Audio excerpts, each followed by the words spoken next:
Hello!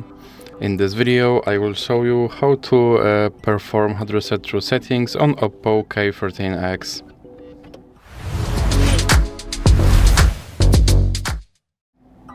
So you have to start by opening your settings application, then you have to scroll down and go to system and update.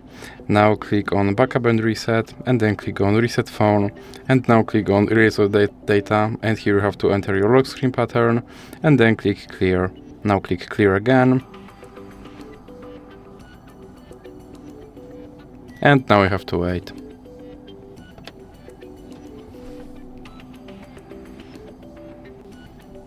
And as you can see, my device is now back to its factory settings and I have to perform phone setup all over again. So that's it for this video. If you liked it, please remember to leave a like and subscribe.